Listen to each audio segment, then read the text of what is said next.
उत्तर प्रदेश में होने वाले विधानसभा उपचुनावों में एनडीए के सहयोगी दल बीजेपी पर सीटों के लिए दबाव बना रहे हैं। निषाद पार्टी, आरएलडी और अपना दल अपनी हिस्सेदारी के लिए लगातार रियाज कर रहे हैं। अपना दल ने राष्ट्रीय और प्रदेश पदाधिकारियों की समीक्षा करके अपनी ताकत दिखाई है। खुलकर उन्होंने कई सीट फिलहाल तो नहीं मांगी, लेकिन आरक्षण और शिक्षक भर्ती मामले में उनकी राय बीजेपी के अनुकूल नहीं थी। उन्होंने मुख्यमंत्री योगी आदित्यनाथ को लिखे पत्र में कहा था कि जिन नौकरियों में सिर्फ इंटरव्यू लेकर नौकरी दी जा रही है, वहां आरक्षण की अनदेखी की जा रही है। बीजेपी की राज्य सरकार को असहज स्थिति में डालने के बाद हो सकता है कि अनुप्रिया पटेल टिकट के सवाल पर सार्वजनिक तौर पर बोलने से बच रही हूं, लेकिन जिन सीटों पर उपचुनाव हो रहे हैं उनमें से कम एक पर अपना दल की भी रुचि है। खासतौर पर मिर्जापुर और वाराणसी से लगी मझगवां सीट को हमेशा के लिए अपने मुफीद मानती रही हैं। इस क्षेत्र में अपना दल के कोर वोटर्स की संख्या ठीक ठाक है। हालांकि पिछले विधानसभा चुनाव में ये सीट अपना दल के पास नहीं थी।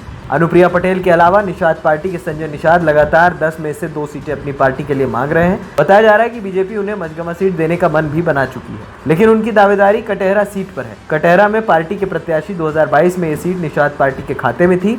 इसी को आधार बनाकर संजय निषाद इस पर दावेदारी कर रहे हैं। वहीं एनडीए को अपने एक अन्य सहयोगी राष्ट्रीय लोक दल यानी आरएलडी को भी लेकर चिंता है। आरएलडी के सामने अपने दल की मान्यता की भी चिंता है। शायद यही कारण है कि पार्टी इस बार कश्मीर विधानसभा चुनाव की भी लड़ना चाह रही है। आरएलडी को मुजफ्फरनगर की मीरापुर सीट से अपनी दावेदारी जता रही है। मीरापुर से पार्टी विधायक चंदन चौहान बिजनौर से सांसद हो गए हैं, लिहाजा पार्टी इस सीट पर अपनी गंभीरता दावेदारी जता रही है। इसके साथ ही आरएलडी अलीगढ़ की खैर सीट से अपना प्रत्याशी उतारना चाहती है। खैर सीट पर पिछली बार उसका प्रत्याशी तो नहीं लड़ा था, लेकिन 3 बार पार्टी इस सीट को जीत चुकी है। बीते चुनाव में खैर से बीजेपी विधायक संसद में पहुंच चुके हैं, लिहाजा अब आरएलडी फिर से खैर में अपना आधार बनाना चाहती है। वहीं इससे सबसे अहम बात यह है कि ये उपचुनाव मुख्यमंत्री योगी आदित्यनाथ के लिए बेहद अहम है। माना जा रहा है कि उन्होंने इसे एक चुनौती की तरह लिया। यही वजह है कि उन्होंने एक सीट पर राज्य सरकार के 3 मंत्रियों को प्रभारी बनाया है। इससे समझा जा सकता है कि वो उपचुनावों में बीजेपी को जिताने के लिए कितने संजीदा है। इस लिहाज से यह देखना रोचक होगा कि मुख्यमंत्री सहयोगी दलों की कितनी सुनते हैं। हालांकि ये भी कहा जा रहा है कि मुख्यमंत्री ये संदेश दे चुके हैं कि उम्मीदवार किसी भी पार्टी का हो, उसे कमल चुनाव निशान पर ही लड़ना होगा। बीजेपी ऐसा प्रयोग उत्तर प्रदेश में कर चुकी है। इस लिहाज से यह भी माना जा रहा है कि अपनी ताकत दिखाने के बाद अनुप्रिया पटेल ने मीडिया के जरिए उपचुनाव में किसी सीट की मांग नहीं की। अगर योगी सभी को समेटकर कमल